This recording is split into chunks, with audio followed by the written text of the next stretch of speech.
paling terkenal menimpa Kenneth Parks.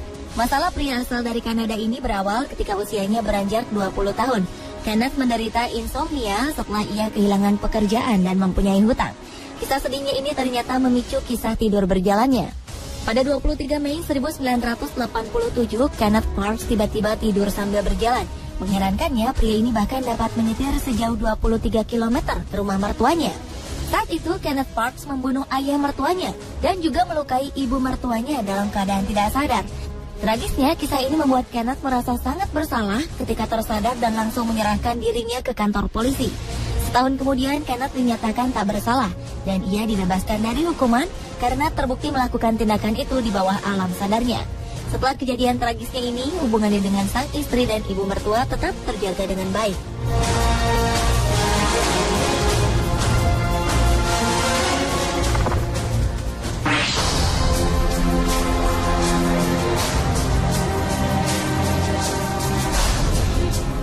Kasus tidur berjalan selanjutnya datang dari pria bernama Timothy Brugman.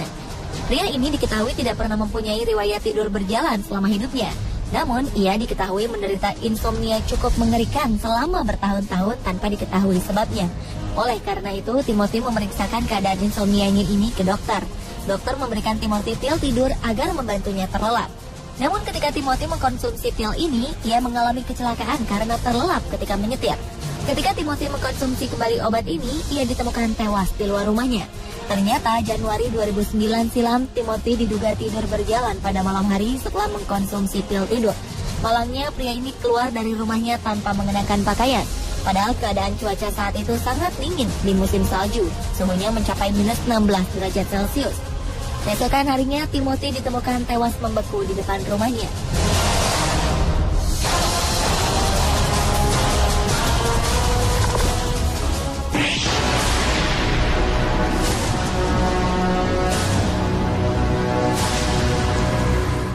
Perempuan asal dari Cheshire, Inggris ini harus merelakan badannya menjadi melar di bawah alam sadarnya.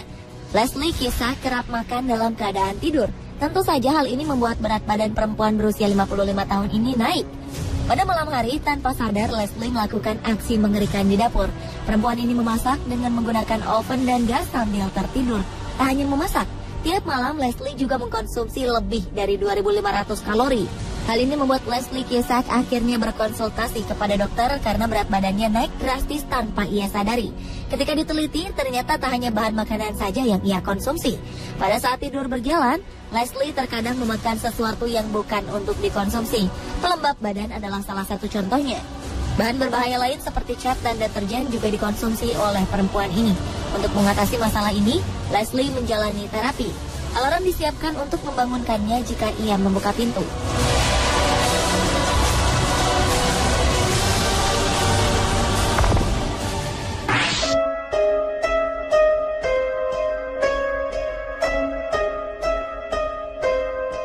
Kisah tragis berikutnya datang dari Jules Lowe. Oktober 2004 lalu, sang ayah Edward Lowe ditemukan tewas di kebunnya setelah mendapat 90 pukulan cukup parah di tubuhnya.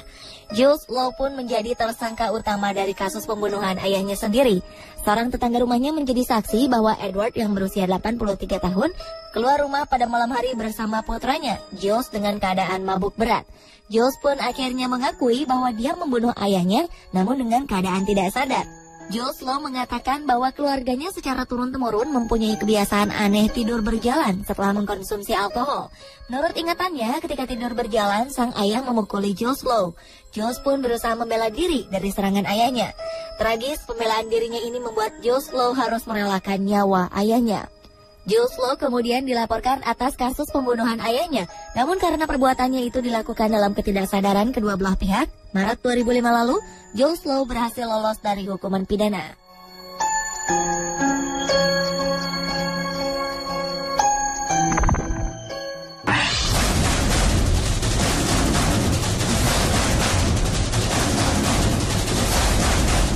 Selama bertahun-tahun, James Curran telah terbiasa dengan kebiasaan anehnya tidur sambil berjalan.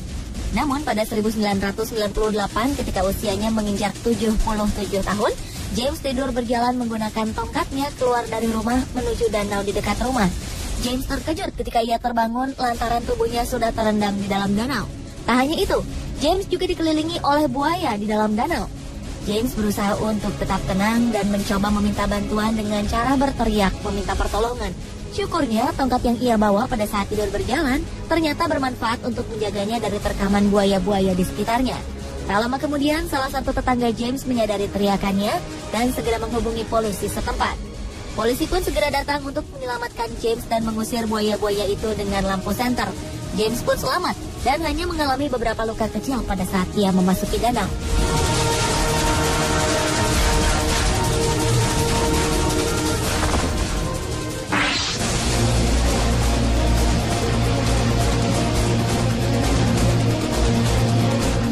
Meninggalnya André Monnier belum bisa terpecahkan di Perancis pada abad ke-19 menyebabkan detektif terkenal dipercayai untuk mengusut kasus pembunuhan ini. Detektif Robert Ledru diminta datang untuk memecahkan kasus ini. Namun setelah melakukan penelitian, alangkah terkejutnya sang detektif ketika ia menyadari bahwa pelaku pembunuhan telah menembakkan peluru ke jari kakinya. Dan betapa khawatirnya sang detektif ketika mengetahui karena ketika ia terbangun dari tidurnya, ia menemukan jari kakinya terluka dan isi peluru pada senjatanya berkurang. Mengetahui dan bukti fakta dari kasus ini, akhirnya ia menyerahkan diri kepada polisi. Namun karena polisi mengetahui kasus pembunuhan ini terjadi di bawah alam sadar sang detektif, Ledru pun tidak ditahan. Ia hanya diasingkan keluar kota. Detektif Ledru pindah bersama penjaga dan perawat karena masyarakat menganggapnya tak aman jika ia terus berada di dalam kota.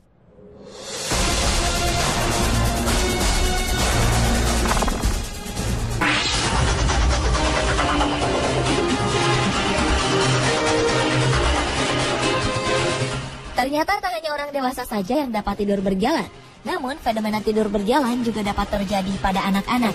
Diketahui persentase dari kebiasaan tidur berjalan pada anak-anak bahkan lebih tinggi dari orang dewasa. 17% dari anak kecil berumur 4-8 tahun dinyatakan pernah mengalami tidur berjalan walaupun hanya sekali. Kejadian ini terjadi pada bocah laki-laki bernama Stuart Miller. September 1993, bocah berumur 8 tahun ini mengalami tidur berjalan. Ia bangun dari tempat tidurnya menuju jendela untuk keluar dari jendela tersebut. Naas, bocah ini terjatuh dari rumahnya yang terletak di lantai 4. Tak lama setelah kejadian ini, nyawanya berhasil diselamatkan. Sayangnya, kejadian ini membuat Stuart menjadi lumpuh dan harus duduk di kursi roda. Ketika mendengar kejadian ini, pihak pengadilan segera memerintahkan apartemen tempat Stuart tinggal mengganti jendela rumah mereka dan memberikan Stuart uang ganti rugi sebesar $2 juta Amerika atau senilai 23 miliar rupiah.